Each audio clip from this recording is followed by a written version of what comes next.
Welcome to First Tuesdays. Thank you all for being here. I'm Mick Dumke with ProPublica Illinois. And I'm Ben Jarofsky with The Reader and WCPT 820. All right.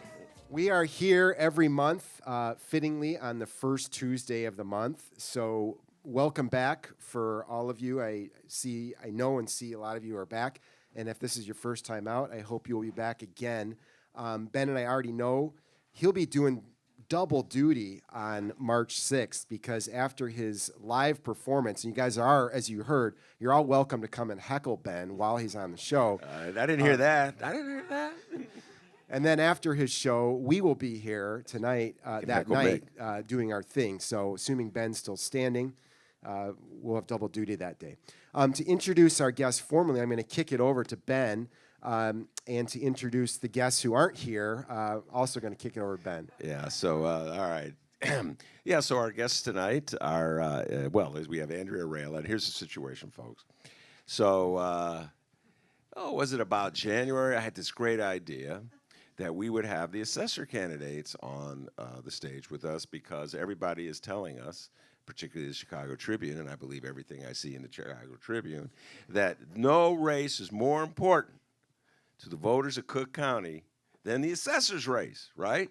Because it's the assessor who determines the value of your home. The value of the home multiplied by the tax rate determines how much you pay in property taxes. Your loving mayor that you all support then decides how your local taxes are divided basically among the various entities in the city of Chicago. And the Cook County Board decides how it's going to be divided for the county, et cetera, et cetera. But it all begins with the assessor. That's what they say. So I thought it would be a really good idea.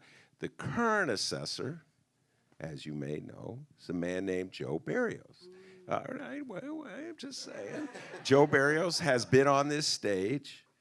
We interviewed him on the stage. He's been on my radio show. And his challenger is a gentleman named Fritz Kagi, who I never met until he came on my radio show, so I don't know the man. I know Barrios for a long time. I don't know Kagi. Barrios is perhaps one of the most controversial people in the county of Cook, as you know. He is sort of the symbol of the Cook County Democratic Party, which is appropriate that he be the symbol because he's also the chairman of the Cook County Democratic Party. So it's always good when the symbol is the chairman, all right? And he's pals with Ed Burke, who has a property tax business, and Mike Madigan, who has a property tax business, and John Cullerton, who has a property tax business. So as you can see, Joe Barrios probably would not relish the opportunity to be on stage and debate his challengers because he probably does not want to be exposed to that kind of rigorous give and take. And as such, he did not participate in the Sun-Times when my beloved Bright One had their editorial board, but he was not there. Andrea Raila was there, and Fritz Kagi was there. So you're probably wondering, why isn't Fritz Kagi here tonight? He's a challenger, and in Chicago, traditionally, challengers relish each and every opportunity they have to state their case. Well, apparently, Fritz Kagi doesn't want to be on the same stage as Andrea Raila. So, well, back up, Ben, because you're missing one key part of this story, which was that Fritz Kagi himself told you live on the air. Yeah, I was going to get there. Fritz Kagi get came right on to the last page show, and he said, "Oh, Ben, I'll see you on February 6th. I'll be there, because I'm going to tell the truth to power." And blah, blah, blah, blah, blah. And then he is also challenging her petition. So I'm sure we'll hear a lot about that tonight to kick her off the ballot. And yesterday he won a preliminary victory in front of a hearing officer in the Cook County Board of Elections process. And the way the process works is that hearing officer's recommendation to boot her from the ballot goes before a board of dignitaries from Cook County, and they must determine whether they're going to accept his recommendation. It is a he, the hearing officer. All right? So she is still officially on the ballot, okay? But Kagi felt that because of that hearing officer, she's no longer a candidate, and he did not want to debate somebody who's not a candidate. So Well, that's what he said. That's what he We told don't me. know what he felt, but that we is know what he correct. said. I just know what he told me. So he gave me a call today to tell me he was not, sorry, Ben, I'm not coming. So there's always a first at First Tuesday. Aside from it being the first of the month, it's the first time that someone has said he was going to come and then not come. Now, I'm not surprised that Joe Barrios is not here, to be honest with you. At least I don't feel wounded because Joe Barrios didn't go to the Bright Ones editorial meeting, and I probably won't go to the Tribunals when they have theirs next week. But I bet Fritz Kagi shows up for the Tribune. How about that, man? He's going to show up for the Tribune, but he didn't show up for us. So anyway, I'm not taking it personal. As you can see, I don't have anything against the guy, as you can see. I've been told it was a political decision and that, they don't see any point in drawing attention to her campaign, Andrea Raila's campaign. So, he's a grown man, and that's why we only have one candidate on the stage. All right. So all that said, let's talk. Let's talk about this race. One of the things we like to do when we have guests up here the first time is to hear a little bit about them. So why did you tell us a little bit about who you are, a little bit, and why did you decide to get into this race? This isn't the first time you've tried to run for assessor, right? That's right. Well, my name's Andrea Raila, and I am a candidate for the Cook County Assessor's Office. And my name will be on that ballot because I'm confident that at the meeting with the board that they will put me on because of the circumstances that developed through this whole 39-day long objection process. I'm a mother of 3. I've got a girl in a CPS school. I've got 2 kids in college, and so I'm concerned about property taxes. That'll tell you that right now. But also, I used to work at the Cook County Board of Tax Appeals. I was a case analyst, and I dealt with all kinds of types of properties under the Commissioner Pat Quinn's administration. I later went to the Harold Washington administration under the Taxpayer Advocate Office and worked there, and then started my own business, a 25-year-long consulting firm, public policy firm, very successful in changing laws in Springfield that were best for homeowners. And then after that, I sold my company to my sister. It's a law firm. She still retained me. And I decided, yes, to run in this primary. I did run in 2010. I had to get over 8,000 signatures. I got 12,500. I knew I couldn't mount a costly legal battle to stay on that ballot. You covered that time. So this time, we got 23,500 signatures, more than Kagi got, and in a shorter period of time.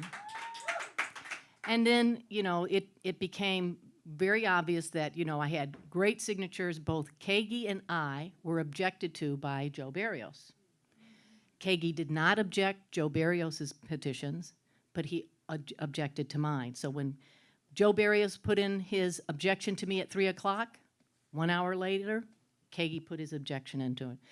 We passed, both Kagi and I passed the objection. We were given a free run. We had enough signatures. I had 14,000 signatures, 6,900 more than I needed, and Kagi had enough. So Joe Barrios dropped the objections.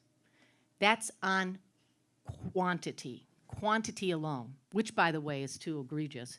You have to collect 8,200 signatures when you're in a county-wide race for a rather obscure office like Metropolitan Sanitary District or Sheriff or Tax Assessor. But when you're the governor or your Attorney General, you collect 5,000. So let me interrupt you for just a second. Why is that? And Ben, you've been covering this stuff a long time too. You can jump in the conversation, but why do you need so many signatures?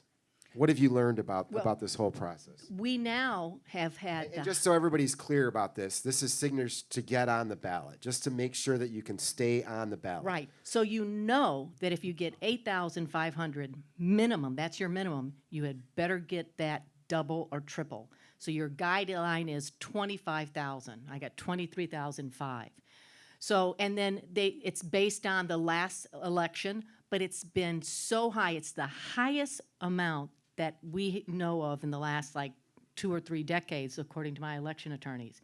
So high that we filed a federal suit in court, and we're going to get a decision on February 23rd to show that this is an unconstitutional requirement. I mean, Cook County, you know, it's 3/7 of the state. The state is 12 million people, right? And then you got Cook County 6. So it is way too high, regardless of how they calculate it. And then people would argue about the numbers for the mayor, right? Yeah, it's a percentage of the total vote from the last election. So the reason they have such a high number, obviously, is that they want to deter people from running because they want to just hold on to their power. And so it's the same. It was the same situation with the mayoral race. If you remember, until her attorney, election lawyer Frank Ava filed suit, it was, I think, with 25,000 signatures you needed to be mayor to get on the ballot. So Daley, back in those days, he could just bounce everybody because from the tickets. It's really hard to get 25,000 good. And if you go through that process, why don't you tell people a little bit about the process? It's like a slow root canal with no Novocaine, you know? And it's you know, and the point is this, look, we went through the process. Kagi and I went through that qualification process, and we got through. But to continue the objection on quality, that's where I, as, you know, I have to do a second hurdle. And he says, oh, you know, she's got to come up to the same standards as us.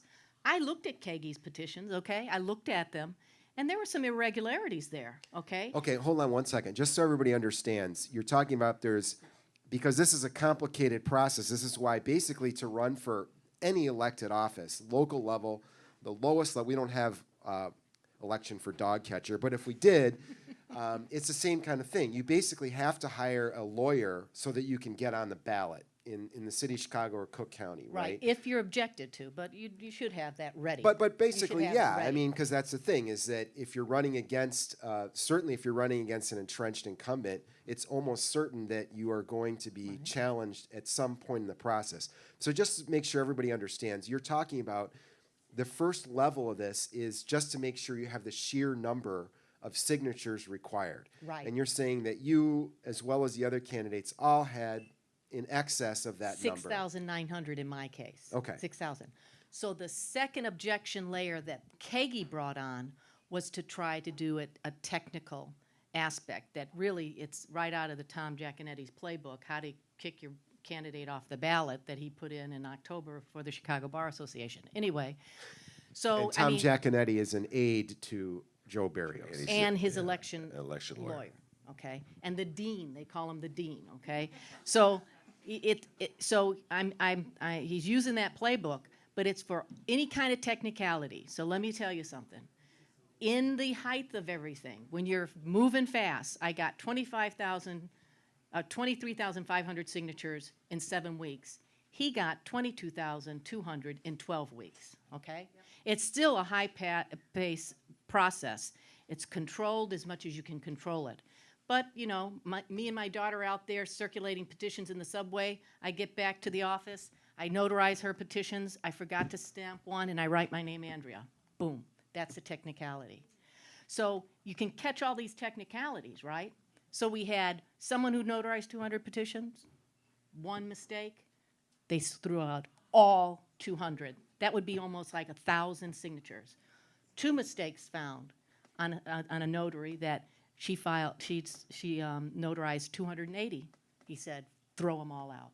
So when you get that kind of an argument, they get you down to getting out the 6,900. And that's the process I went through. And it was horrific. After 11 hours of testimony and having 10 or 15 witnesses on each side, and the biasness of the hearing officer himself, how arrogant he was, after 11 hours of being grilled, my attorney had the opportunity to talk to me and cross-examine me. After a half an hour, we recessed for the day. We came back the next day, and Frank Avila was late for 20 minutes because he had another hearing, and the hearing officer said, you know what? You're late, you're forfeited. Your candidate can't talk anymore. I mean, that's just ridiculous. Okay, let me pause in this narrative real quick. Ben, who are the hearing officers? Where do these people come from? These are, of course, duly elected judges or appointed after years of working in the courts and stuff, right? Yeah. This is one of my pet peeves, folks. It brings out the inner libertarian in me. I don't believe there should be any requirements to get on the ballot. I Amen. think there's the problem is Yes. we have too few people. You know what's funny? Everybody they come on that radio show of mine. Oh, Ben, we believe in democracy. Oh, Ben, we should register to vote. Oh, Ben, I really want to see a big turnout in this next election. Oh, Ben, and then the other one they always like to tell me is, oh, Ben, we need women running. This is the year we need women running. So they got a woman running, and what do? They kick her off the ballot, man. So I don't know. The Democratic Party is its own worst enemy. Time and Yes, time it again is. in the city of Chicago, the county of Cook, the state of Illinois, they do everything they can to keep people from running, to suppress the vote, to repress the vote, to keep the same old incumbents in. All right. And then when it comes to like a statewide or nationwide election and the turnout isn't great, they go, why is that? Why aren't people voting? I'm really confused about this. Let's discuss it. So, it's like a two-pronged thing. It's like they don't want people to vote. Well, all right, back to my question. Who are the hearing officers? Oh, man. Who are these people? Focus, Ben, focus.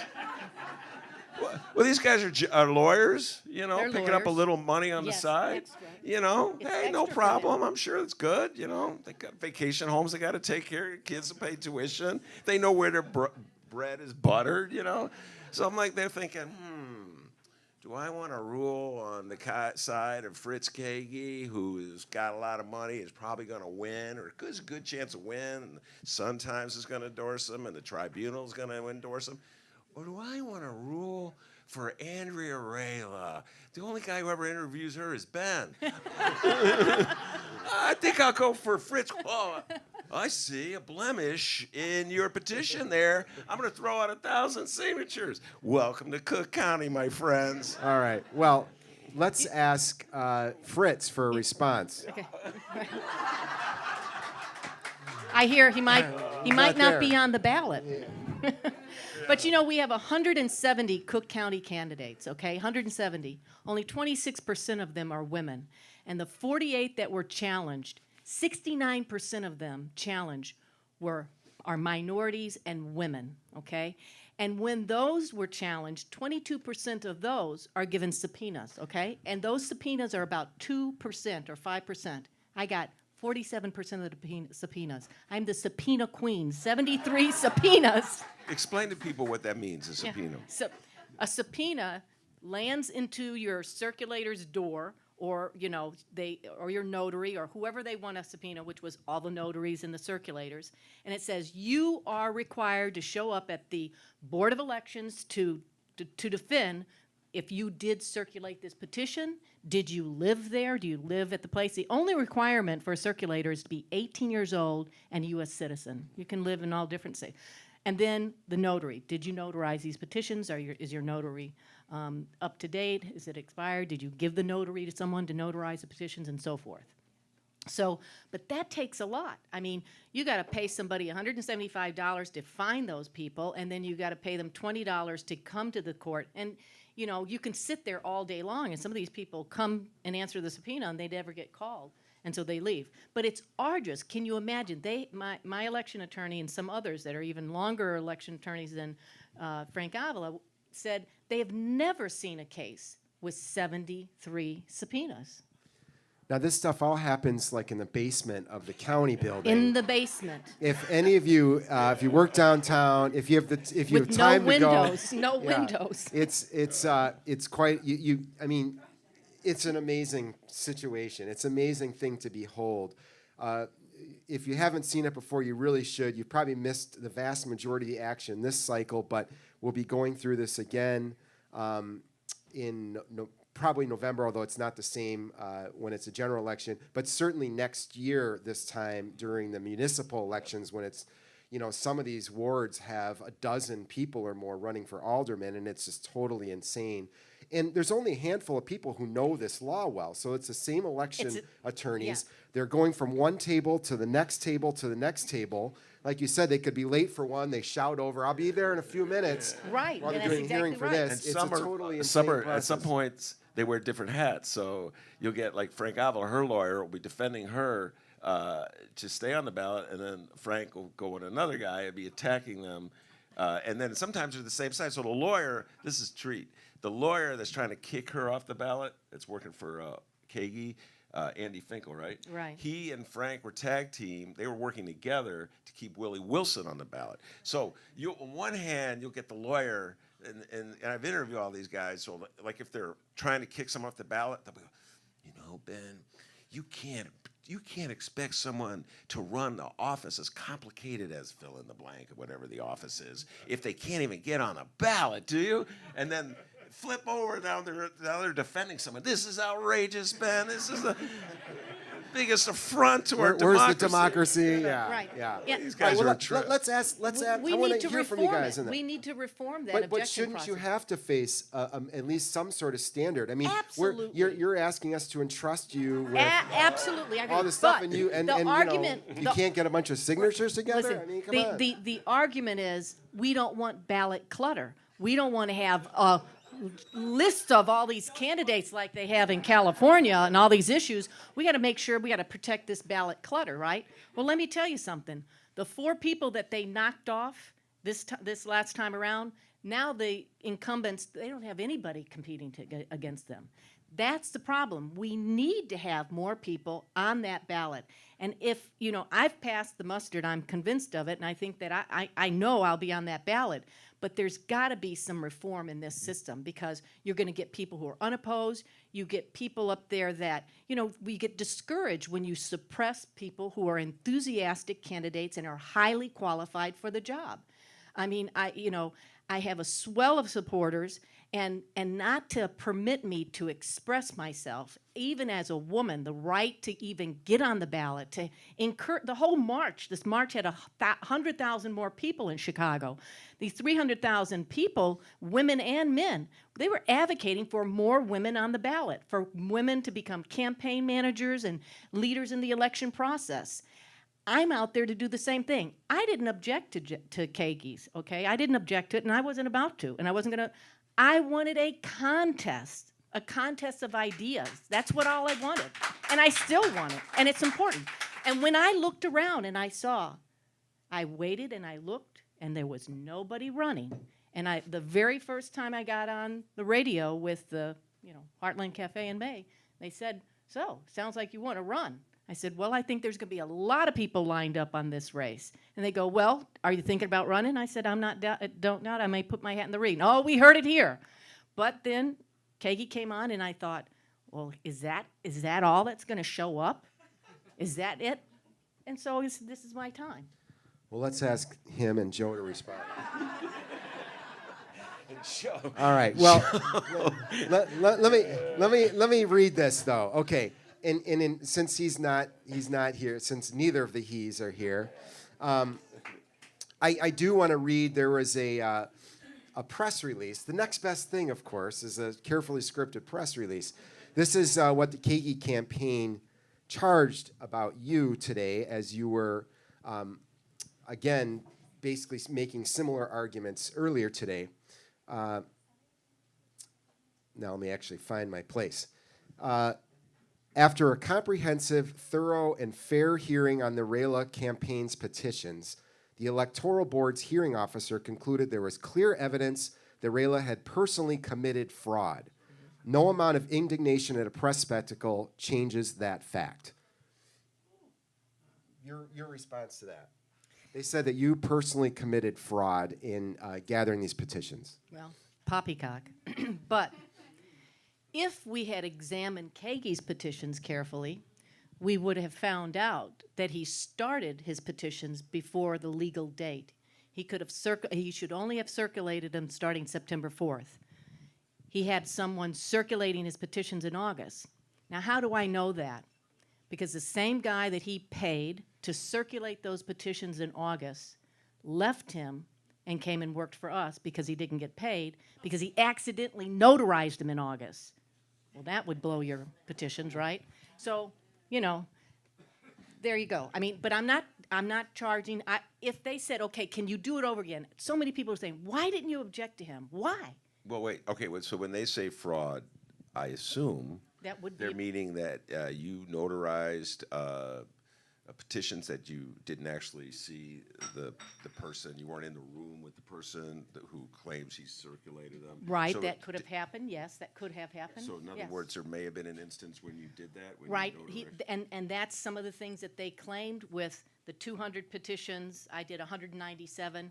That happened in my case where I'm notarizing and they're stacked, and that happens. But it's called a technical error. It's not patterns of fraud. It's not, and case law shows that. 5 case laws show you can't just throw out somebody's petitions, 20 or 30 pages because you made an error. Okay, and it wasn't a diabolical plan or anything like that. Well, so, what they're saying in that press release, and trust me, what Kege's people are telling me, essentially, is that you're a cheater. yeah, well, let me just say that I am the person with the most experience in this race, and I have 37 years of experience in the property tax. And I don't think that if I'm going to be engaging my family to do this work and gather petitions, I'm not out there to show that, I'm not raising my kids to be frauds and to figure out, okay, here's how you get these petitions passed, and here's how you notarize them. My son notarized petitions, okay? And, to throw that out when the charges, they're out there, but it's not completed, and this has been done, it's to slander the character of your opponent. That is it. Mr. Kege's attorney texted my attorney and said, she's got a chance to withdraw again, and if she gets on the ballot, even if she does, she's not going to be credible. She's going to be shown to be, having all these charges. So what was the reason for it? The reason was, again, to slander and to, Well, I think the reason, it's hard to get in the mind of Fritz Kege. I really don't know. Well, why don't you ask him, Ben? Yeah. Oh, yeah. Fritz. Fritz. And Joe. Let's not forget Joe. Can't forget Joe over there. Man, but you don't expect Joe to show up. He's a soft-spoken man. He doesn't wield his power very much, but don't forget about Joe. Listen, even in his motion, the attorney's motion said, it is impossible that this candidate, who is even a seasoned candidate, could gather that many signatures in that short amount of time. He said, unless, and it's written right in his motion, she had an army of Joe Barrios patronage workers working for her. It's ridiculous. So here's what. So why didn't you get a bunch of patronage workers? Yeah. So here's the deal. The rule of thought is that 2 challengers will just cut up the vote, because this is there's no runoff in this election, folks. You guys got you learned that there's a runoff for Chicago mayoral election. It was like a big achievement for Chicago voters. They learned that. But not all elections are like that. This is just whoever has the most votes after the primary is the nominee, and presumably will be the victor, because 50% or not, it doesn't matter. Right. Whoever gets the most. And so the strategy that the Kege people are under is that you're just going to take votes from Fritz, and they want Fritz to win, so you should just drop out of the race on your own and support Fritz. I'm sorry, what'd you say? Let the woman drop out? Okay. And I just wanted to make sure I heard that. And so that's their strategy. So since you wouldn't do that, since you were... Well, it actually goes another step. The charge has been that you are actually a plant for Joe Barrios, and this is actually not out of the realm of possibility. I'm not talking about you personally. I'm just saying generally. There's all sorts of election tricks, right? Did you hear that, Joe? Yeah. No, but Mick and I had a conversation on this, because this is true. Now, I've known Andrea Raila a long time, but I can't say without every degree of certainty that she's not a plant of Joe Barrios. I would strongly doubt that she's a plant. But what a lousy plant. What a bad job Joe did. He couldn't even get you the number. I mean, it's like when Mick said it, man, he goes, when Madigan puts one of his candidates on the ballot to siphon off the vote, funny, that person never gets kicked off the ballot. There's always, in Madigan's ward, which is majority Hispanic now, whenever, I mean, like the last time, there was a Hispanic candidate who ran against Madigan. is correct. And all of a sudden, there were several other Hispanic candidates interested in the race, and they seem to get on the ballot somehow. They know how to get it done. Yeah, man, is Joe slipping? Is that it? So, all right. So, answer the question: are you a plant for Joe Barrios? No. But it was also charged that I mirrored Kagi's petition to look exactly like his petition so that when my troops went out there, supporters went out there, people would think, oh, we're signing a petition for Kagi. So that was another thing, which is ridiculous. Are there vast stylistic differences in petitions? Like, well, how did you copy it? You got a white sheet of tell you paper how. with black print, or I used the petition that I put together in 2010. So I mirrored that basically. So, but there's just and then it's like from the mainstream media, it's a whisper campaign. So I'm running a whisper campaign, and Kagi's on top. But it's wrong. When the mainstream media will cover somebody who's being objected to, but they put them all in the paper, and then when he gets his objections dropped, they highlight him and say his objections are dropped. And then, by the way, there's Andrea Raila. Well, and the other point that would I think scared them about you, both candidates, by the way, because people in the Barrios campaign have told me the same thing. This is quote unquote the year of the woman, and you were the only woman. You're the only woman running for assessor, and in 85 years. in 85 years, wow. I did not know that. 85 years? 85 years, 11 assessors later. Now those 11 assessors, they like telling me they even like to before you, hold on. Not one woman has ever run for assessor? No, I ran in 2010 as a Democrat. Now in 2010, we did have a Republican woman run against Forrest Claypool when he ran, and so there. But And I Barrios. say, right, It was right. a three. That's right. Forrest ran as a Right, independent. but I'm the first but we Democrat. don't count Republicans around here. So really, yeah. just throw that. Yeah, you're right. Kidding. So I was the first Democratic woman running in 2010 before Eva had jumped in, and that was 80 years. So wow. it's I see all those faces of all of them, and I'm.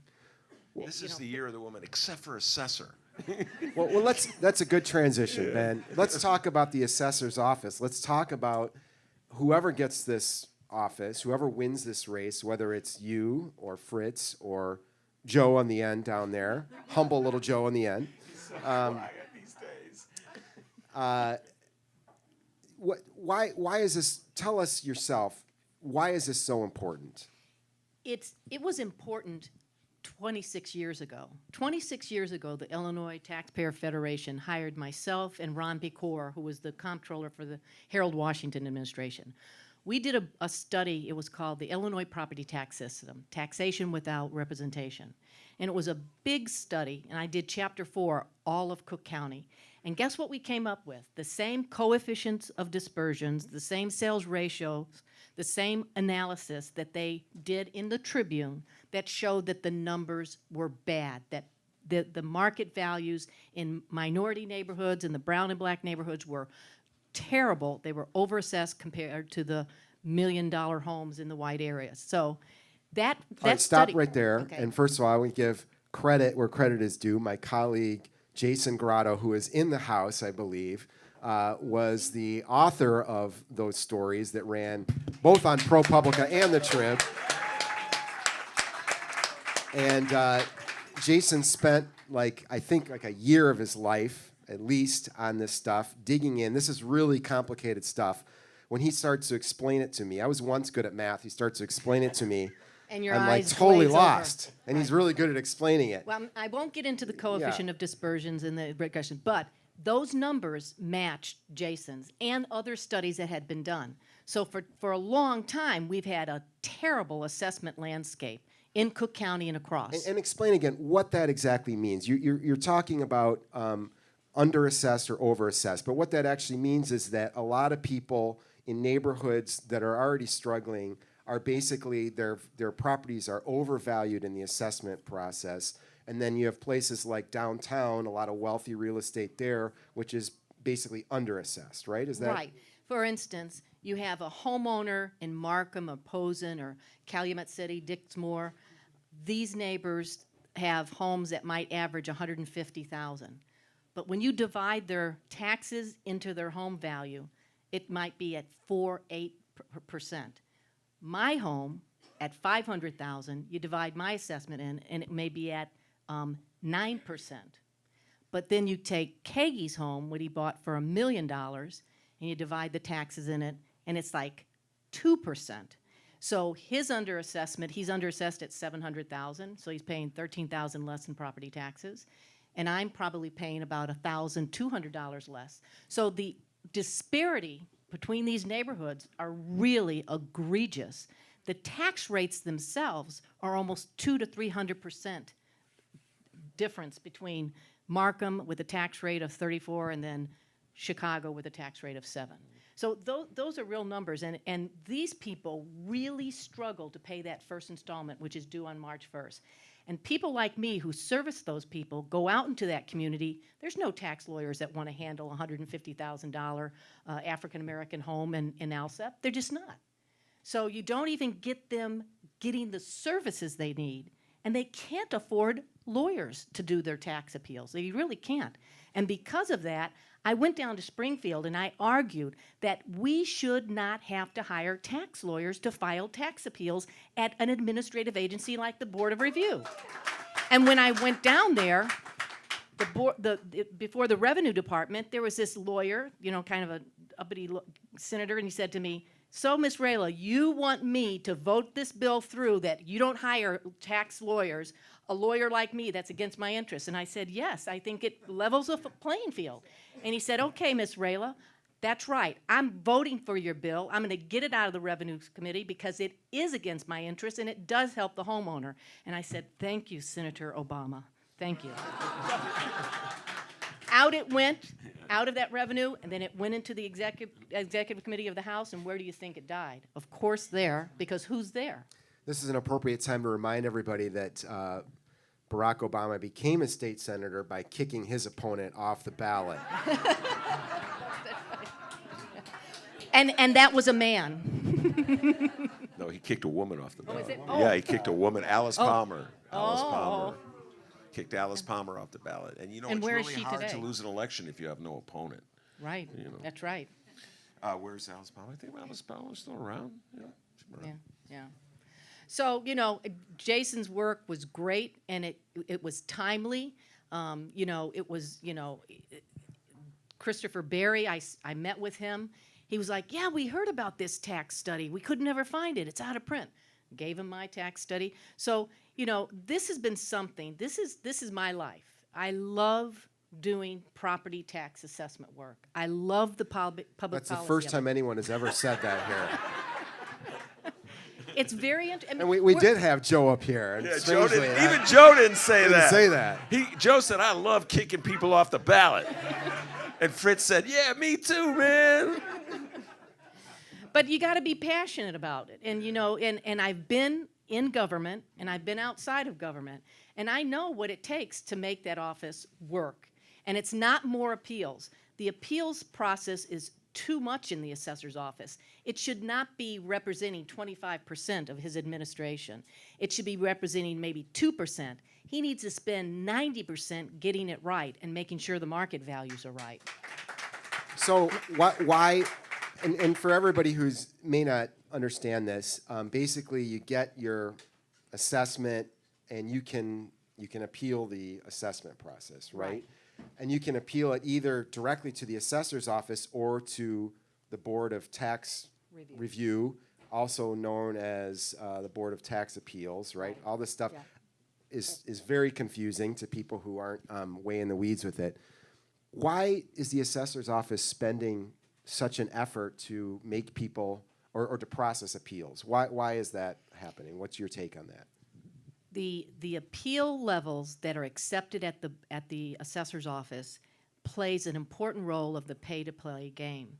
If you raise your market values in Chicago or anywhere 20, 30, 40%, because there's no caps on the triennials, then you hire the lawyers to lower them or the tax consultants to lower them, and it's a cycle.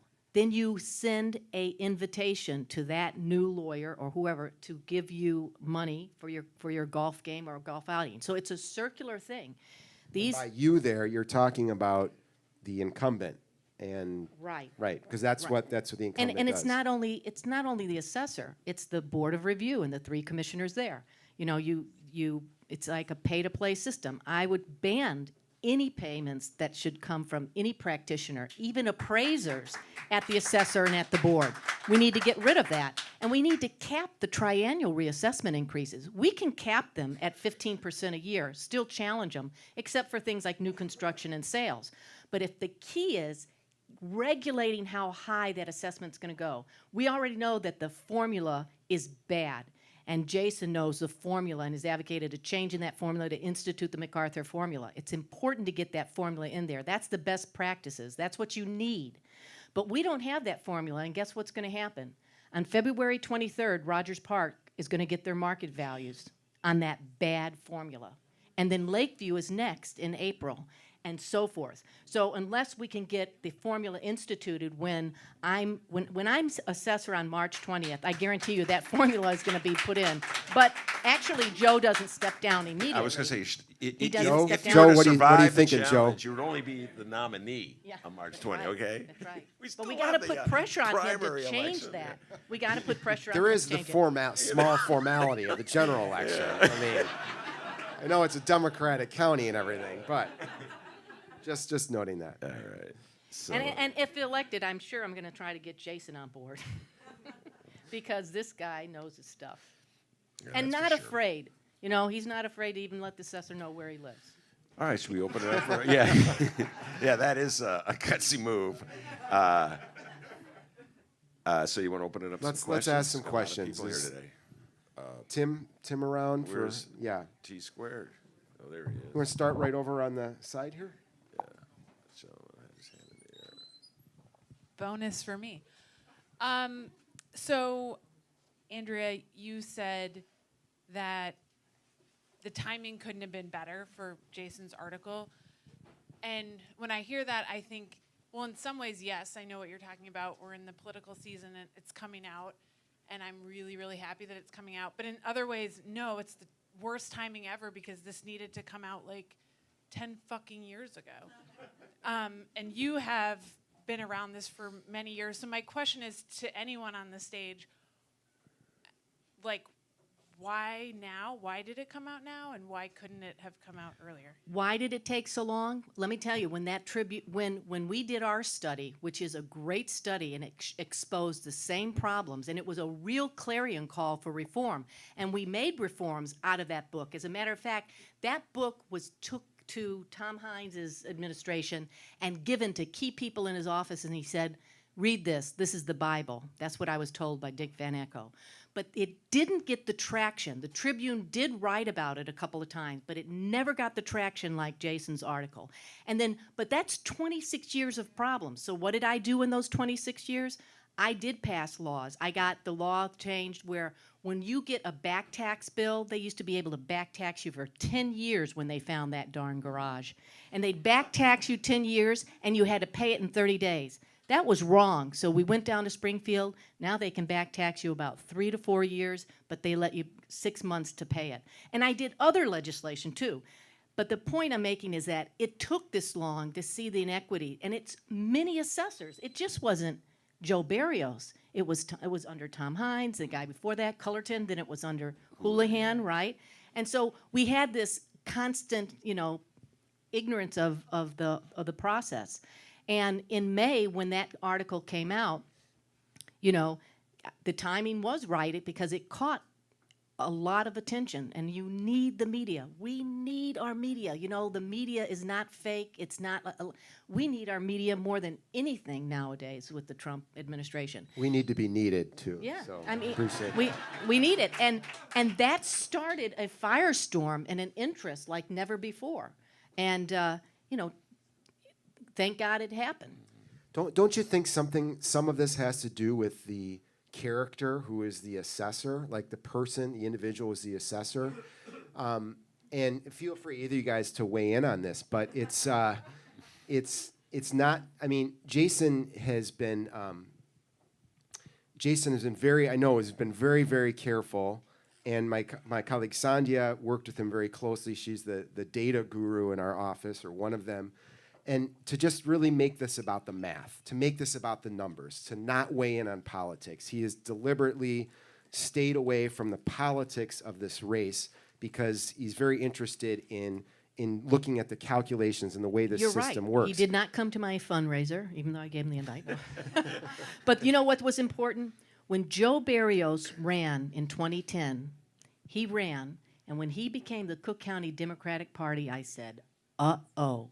The Cook County Democratic Party chairman was now collecting 90% of his money from tax lawyers. But you donated to him, haven't you?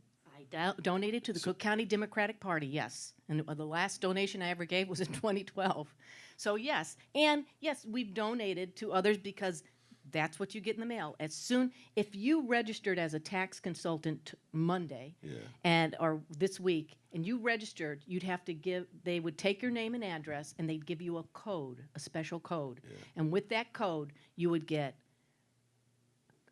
money requests, invitation from Joe Barrios, Mike Cabanaggi, Larry Rogers, Maria Pappas. They just circulate. But why did you give them money? Why did you just? Well, I'd never give them money. I mean, why didn't you just? You know, give them money? I am a supporter of the Democratic Party, and I have given a lot of money to a lot of women candidates. And if you look at my contributions, you'll see it's top heavy on giving to Democratic women that are running and others. I was the largest funder for a yes vote for a constitutional convention. And that was an important, I mean, we didn't get that vote. As a matter of fact, when we lost it, you know, I was saying, you know, we're going to have a lot of people, we're going to have a lot of funding, and it scared the heck out of the Chamber of Commerce. So then when we raised our 150,000, they spent 14 million. Well, I would argue, and I've made this argument to Jason, I don't know if he buys it, that the system actually works pretty well for the insurance. I think he's mouthing no when he Yeah. doesn't even know what the argument is, but go ahead. But because if you appeal your taxes, chances are you're going to get them lowered. And even if you don't hire a lawyer, you just go appeal your taxes. So everybody who doesn't appeal is subsidizing everybody who does appeal. And I've known people, in fact, I know them in this room who are not property tax lawyers. I will not name their names, but they're pretty good at it, getting breaks, and they're very proud of that. So, you know, it's the tax equivalent of getting a garbage can, right? Joe Barrios gives you your tax break. Aren't you going to vote for Joe? You feel, in other words, you feel grateful for getting something that you. maybe you should have Yeah. had in the first place, right? Well, it's Chicago mentality. Yeah. Oh, thank you. But that's why you have to demand that only 3% of your budget goes to looking at these tax appeals. The assessor should be correcting errors, square footage problems, technical things like that. And then when you're talking about market value, I think that it should move up the ladder. I don't think you should be able to, you know, you can take your market value claim to the assessor, but you gotta cut that back because the tax appeal levels that the assessor does overwhelms that administration. They can do sloppy work and then just give these marginal cuts. Plus, you got the plethora of tax sessions that every alderman, every commissioner, every state rep, all clustered together say, we're going to do another tax appeal seminar. And it's all over the place, and you get 100 people in, and all magically, those 100 people that put in their complaint form get 1,000 or what's called 10,000. And then the alderman or whoever else get to say, look what I'm doing for the community. And that is wrong. I wrote a letter to the Chicago Lawyers Magazine and talked about that issue right there. Why do we have so many tax appeals? Why is the level so high compared to many other places? And there's two. It's the pay-to-play. It's encouraging people to appeal in these seminars, and it's just saying you got to ban this pay-to-play and cap the triennial reassessment increases. You got to cap them because without that, you know, the sky is the limit, and it's wrong. Should we get another question? Hello, I'm new. I don't know much about the politics, but I have two questions. One has to do with what it takes to actually get into the game, and then one while you're actually playing it. So it has to do with the ballot, right? You talked about being able to challenge, right? In the game of football, you have so many challenges that you can do for the instant replay. Right? Is there some type of cost associated with challenging? That's number one. Okay. And then the second one has to do with when you're actually the assessor. What is the consequence? I guess what consequences are there for inaccuracies in assessing property values? Maybe we can go back into that. Well, with the cost, I'll tell you what the cost is. If you're going to get into this game of trying to get your name on the ballot, it cost me $35,000 so far, okay, to keep my name on the ballot. But Kagi has spent, we've estimated, $127,000, and then the county is charged hundreds of thousands of dollars, and Crane bought that out. Crane said, it's costly to do this. If Kagi is so concerned about property tax dollars and the cost of that, then he should be concerned about the cost that taxpayers have to put up with this long and lengthy, this ballot charge. And it costs my resources too, because it wraps me up and I'm constantly in and out of the hearing process and taking care of, you know, a circulator who's 90 years old and has known me for 30 years and said, I just got a subpoena, what is that? I just circulated, oh my God, do I have to go? No, you know, I told Helen, boy, no, you don't have to go. You don't have to go. But the other thing is, the other question you said was, what was your second question of if? Yeah. Excuse me. Yeah, it had to do with once you're in office, what's the consequences of inaccuracies in assessment? Well, once elected, the critical thing is making sure that we implement the formula that accurately assesses properties the right way. You have to do that, and you have to make sure that you assess the downtown properties in the right way, and you don't just give them a market value that stays that way for 9 years, but tax lawyers benefit out of the jumps in those triennials, and then this paid way. And you know what you do? You bring people to your table.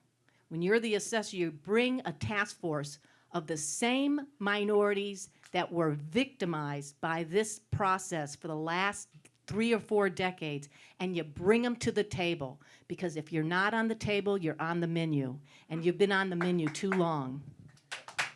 But let's be blunt. Let's answer his question really bluntly. There has been no repercussion. The Democratic Party, the machine, has controlled this office going back basically since it was created, because no one, apart from perhaps you and Jason Grotto, understand what it does or how it actually works. So it's been very hard to hold them accountable. That's right. And let me tell you something. It's hard to choose to run for the tax assessor when I've had a consulting firm for 25 years. I sold it to my sister. We still have the law firm. I'm employed there. There's not one brave soul that would ever jump in this arena. I don't think that there is not one tax lawyer that holds me dear to their heart. They would like to see me dispatch as quick as possible, because I have been out there criticizing and talking about the problems. The lone wolf out there, and I've got plenty of stories to tell you. I have given a lot of stories to reporters over the years about the manipulation of the tax process and the retribution that you get when you do something that is not considered the right thing to do. So I remember coming to a fundraiser, and I forgot who it was for, and I was sitting there, and I was telling, I introduced myself, and I said, hi, I'm Andrea Raila, and I'm running for Cook County Assessor. And this woman looked at me and she goes, what gives you the pulse? And I looked, and I said, well, you know, I ran in 20 years. And she goes, I do all the Democratic Party materials and other things. And she goes, I can't believe that I've just met you. I said, well, you have. And so, you know, it takes a lot of courage. But it takes a lot of courage no matter where you run, especially if you're a woman. Because when you're a woman, you have to face a lot more hurdles than any man. And I'll tell you, Chris Berry, when I talked to him at his office and I showed him the tax study, I said, you know, there was a guy a long time ago in 1991 that wrote an article, and his name was Eric Zorn. And the article was Fast Assessments, and it was about a guy who sent a FOIA, Freedom of Information request, to the assessor and said, I want to know that mathematical formula that gives me that market value on my house. I happen to be a mathematician.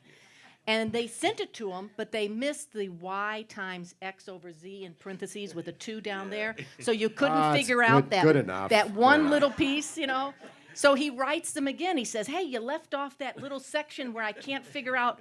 And he got a response. And the response from the chief of staff at the time said, listen, just don't worry about what goes in the sausage. Just eat it, And I carried that article around to this day, and I give it out to my friends. And with Christopher Berry, I lamented. I said, I've got a big challenge, and I just, this is just crazy.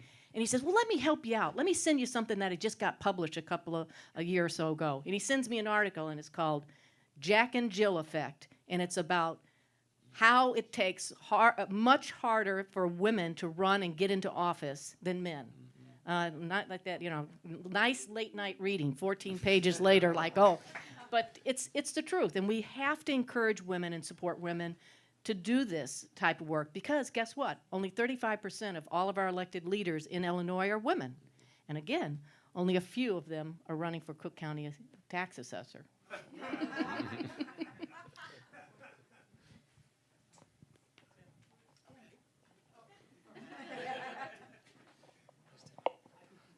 Time for the 800-pound gorilla.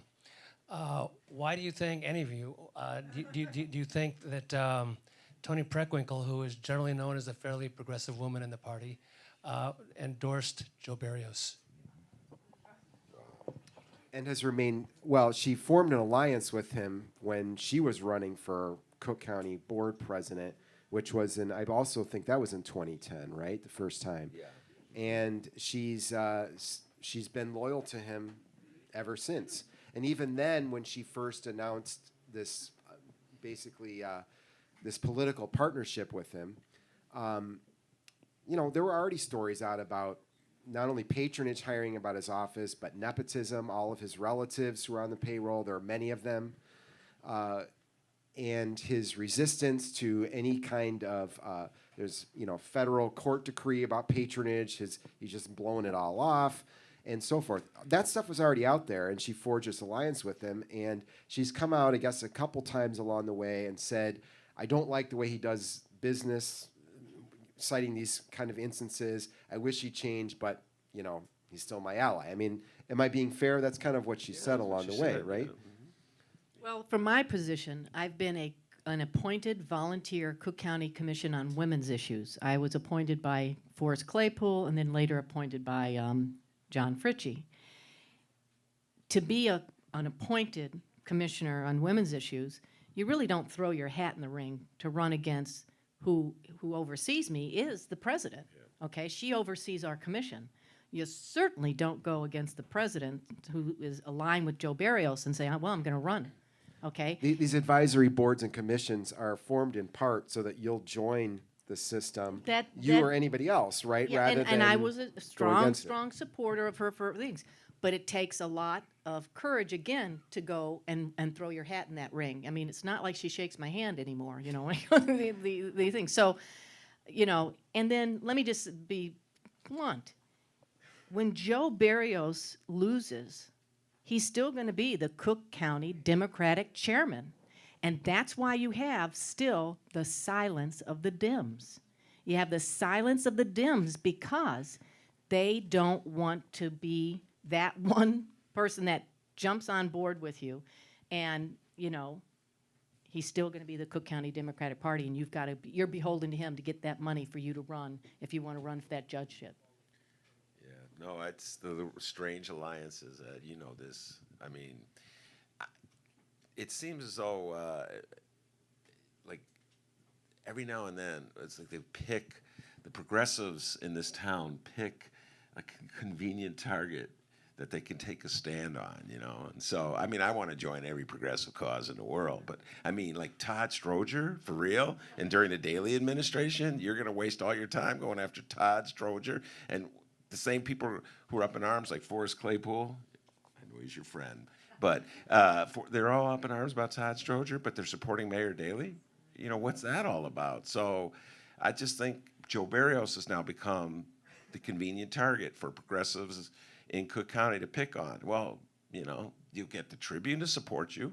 You'll get the Sun-Times to support you. You'll look all bold and tough, and you won't say anything about going against Rahm. So you go for the easiest target, and so that's how That might be me.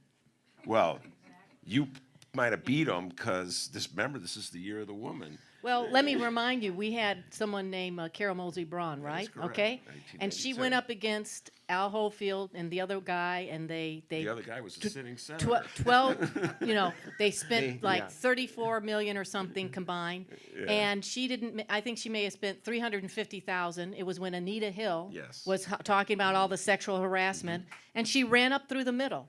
Okay, so watch out. Yeah, no.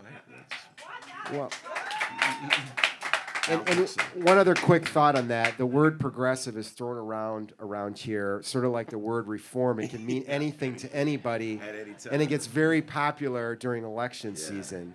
But just watch the use of that label. It's going to take a lot more than just progressives to get you on that, as a winner for that tax assessor. It's going to take a wide group of, especially people who are paying their paychecks to paychecks and worried about that first and second installment and worrying whether or not they get their homeowner or their senior exemption.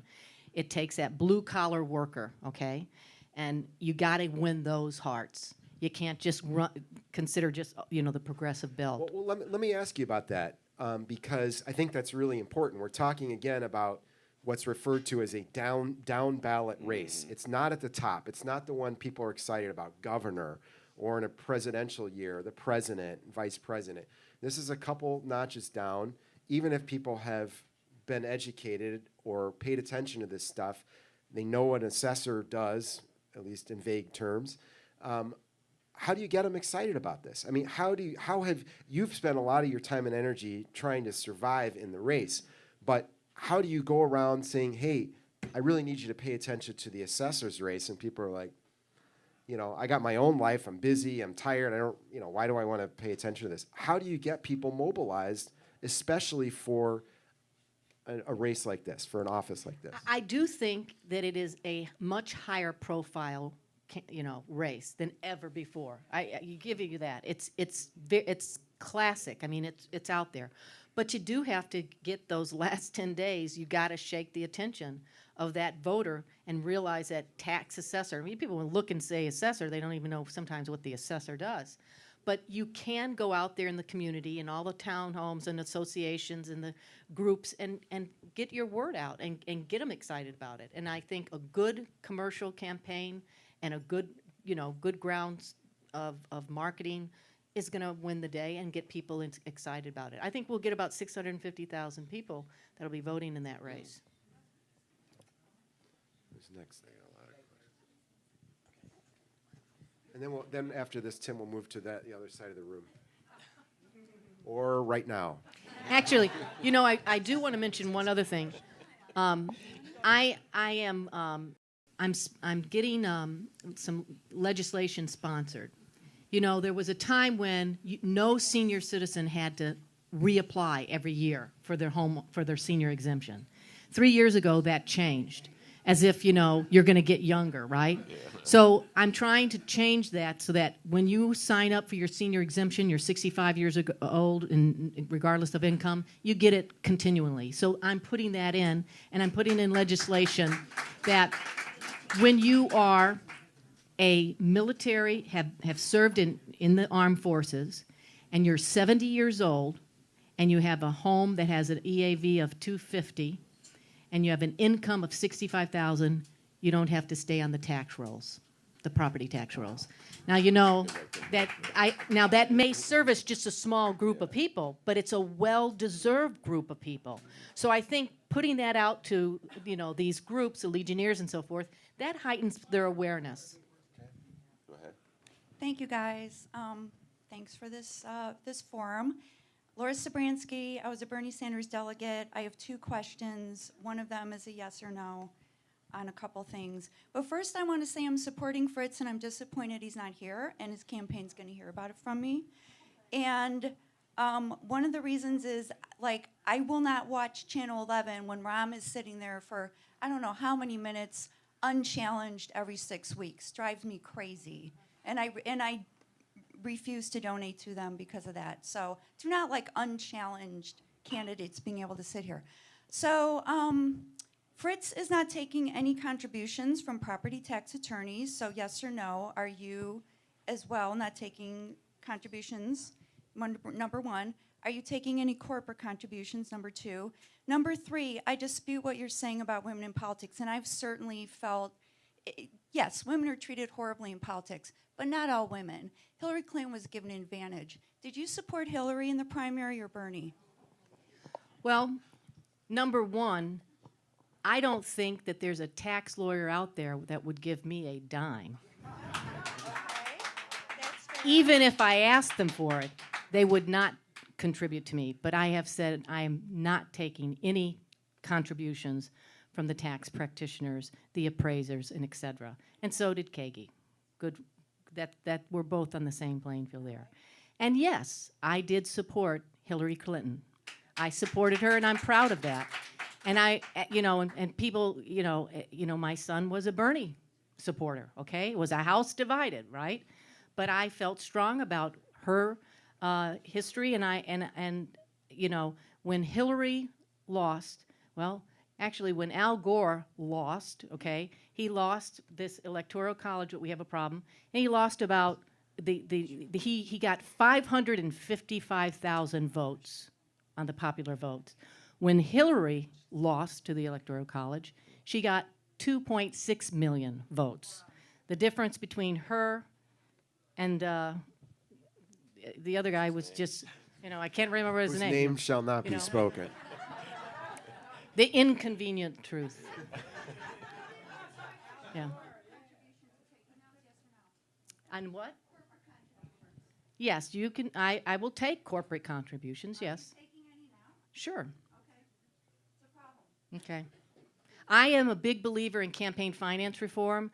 Let me tell you that I walked across with a woman named Doris Grandy D. Haddock, where she walked across America for 14 months for campaign finance reform. I was a close friend of hers, and I walked part of that way with her. She had the McCain-Feingold bill passed, and of course that was rolled back with a small thing. But she wrote a book that was fantastic. It was called My 90th Year Walking Across America. You're never too old to raise a little bit of hell. So I'm a strong advocate for campaign finance reform. And I'll tell you, you know what's hurt my campaign financing? Is this objective process, because it's hard to raise money and ask people to pay, to give you contributions when you're embroiled in a long and lengthy objection process. Okay. I think we got time for one more. And I called on you the last time, so Tim. All right, we'll just shout it out. This is how we used to do it. So, I'm a new homeowner, so I'm interested in this cause. I've been kicked off the ballot before. I'm sympathetic to your plight. So, what is the chance that Kagi is the machine plant and not you? Maybe that's Alex Jones time, but that's my question. Listen. In 1996, when I was working on this study, I don't know where Kagi was. In 2014, when Joe went unopposed, in 2014, where was Kagi? Well, he was up there. He's a millionaire asset management, wealth management guy, and that's what he was impassioned to do, okay? So he missed his chance in 2010. He missed his chance in 2014, and here he is now. And he talks about, well, I got a CIAO accreditation, in Cook County you don't have to get them. I definitely would make sure that everyone gets a CIAO accreditation. What's that? It's a certified assessing officer. And it's certification. It's a 16-hour course or whatever. So you got that. But I can write that book. I can write the curriculum for that. But whether or not he's, let me just say this. He's playing out of the Tom Giaconetti book, which is How to Kick Your Candidate Out the Ballot. It's 43 pages long. I've sent it out to people to show that, all the dirty tricks are right in there. All right, well, Fritz, Joe, any final words? Joe, come on. It's a nice. These are nice brief arguments from them. They said, my name is so far on the ballot. Here is a military ballot, and I'm number 82, and you know what to do. And one final point, just if it isn't already clear by our mockery up here, Ben and I genuinely wanted to have all three candidates up here. We think it's really important, obviously, for people who are running for public office to come up and discuss and debate and, attack each other if need be, whatever. We're all for it. But that said, we are grateful, Andrea, that you did come and helped illuminate the whole process for people. So thank you for your time. Thank you for having me out. Thank you so much. And thanks to all you guys for coming out. We're sorry that we didn't have everybody here that we advertised, but I hope you understand that's the way it works. That's politics.